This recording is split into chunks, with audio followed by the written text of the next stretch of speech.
I hope this video finds you well. Today I wanted to talk more about the book Radical Simplicity and something in particular from this book that I wanted to talk about was the concept of the ecological footprint. Sorry, I lost my train of thought there for a minute. So I took this little quiz that they had in the book. This is super good, by the way.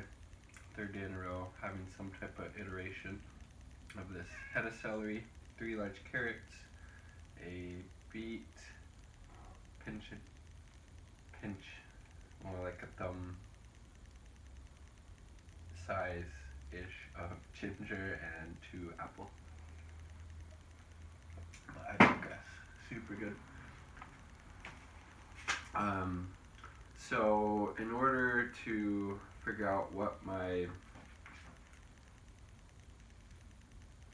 ecological footprint was, so this isn't an exact science the way I came to this number, but it gives a pretty good general reference. So the first section is a question about how you eat. So how often do you eat animal-based foods? Never, as I'm a vegan. So that gave me a 0.46. Locally grown food.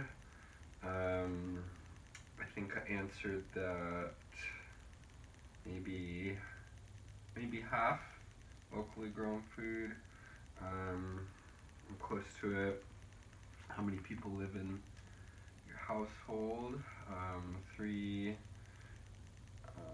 So I got 3 for that answer. Question 4 had to do with house or apartment size. What is your size of your home?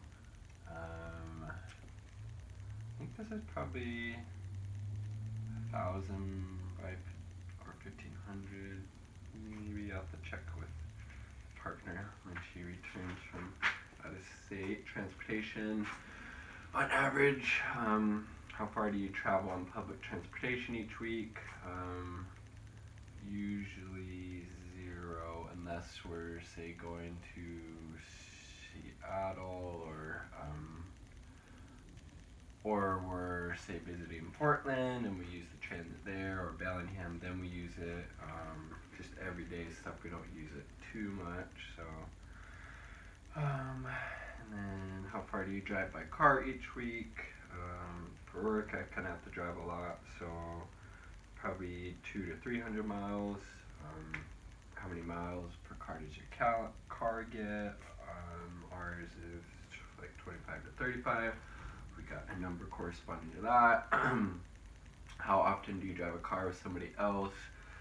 Me and my partner car share, so we try to, have more than one person in the car as much as possible. Doesn't always happen, but I would say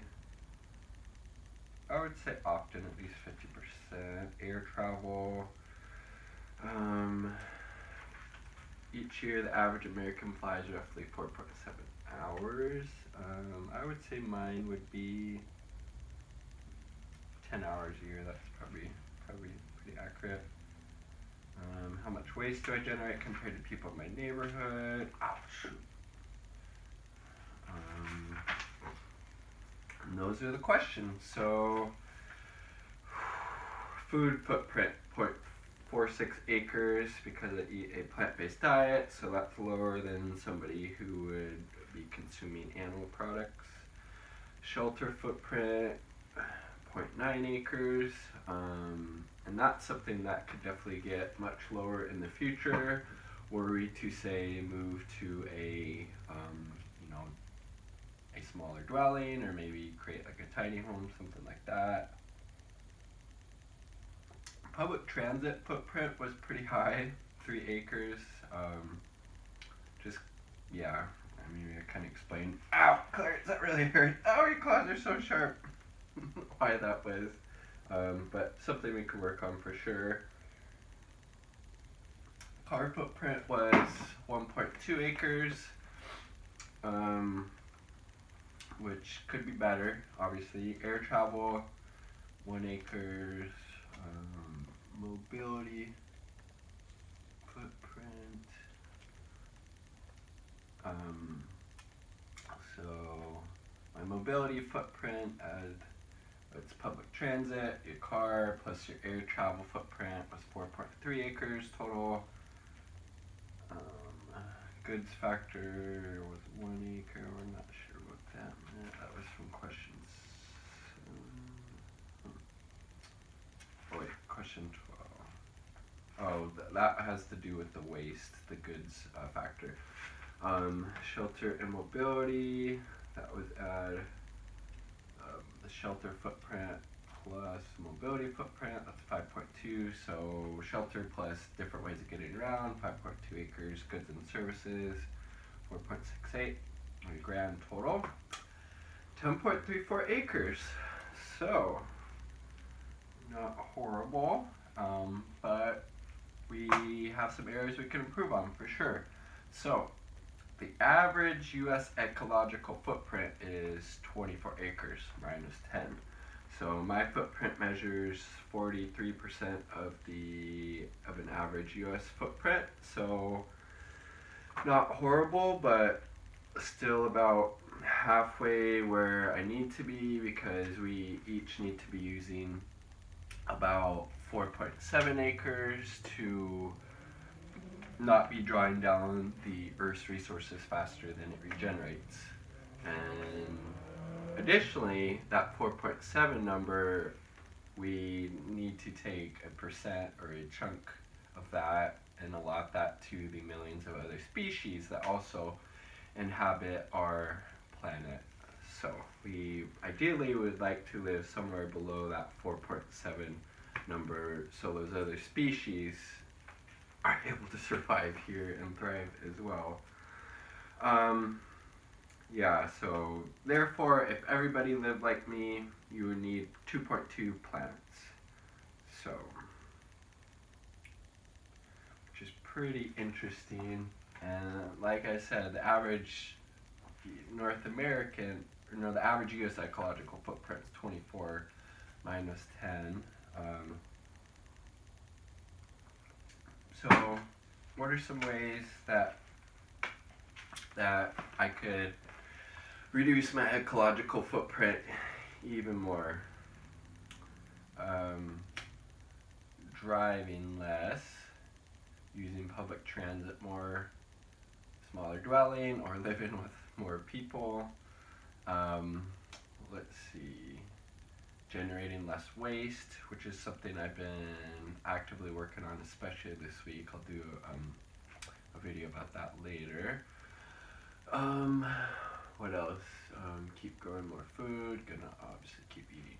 Well, not obviously, but I'm going to keep eating plant-based for sure. Let's see, air travel. Yeah, something I will try to keep to a minimum as well. Energy efficiency measures. That's something that I want to look into more. So things like low flow shower heads, low flow faucets, low flush toilets, turning things off, unplugging them when you're not there, incorporating more of that stuff into my lifestyle as well, and just constantly being mindful and trying to figure out ways that I can make this ecological footprint even smaller, work towards that 4.7 number. I think it's definitely doable, it's achievable, and us in the developed world need to really take a look in the mirror and think about radical simplicity. How can we implement that in our lives for the betterment of the planet? Because I hate to tell you that, and some people might not be aware, but you actually can't eat money. I mean, you could. It's gonna make you sick probably. There's no nutrition in it. You can't eat money, and you can't live on a dead planet. So let's all get out there and do our part so that doesn't happen. And there's lots of ways that the individual can make positive changes. So I encourage you to start looking for ways that you can reduce your ecological footprint. And if you're already at that, radically simplistic lifestyle, I would love to hear about some tips or tricks that you would like to share with me and others about what was helpful for you. What are you doing? What's that look like? Any advice? That type of stuff for us, trying to work to that level. Anyways, again, I hope this finds you well.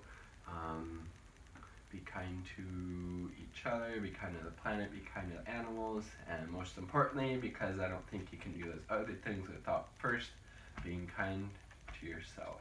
So let's remember to practice some self-love, some self-care, and let's all work to be the best versions of our human and not human selves that we can.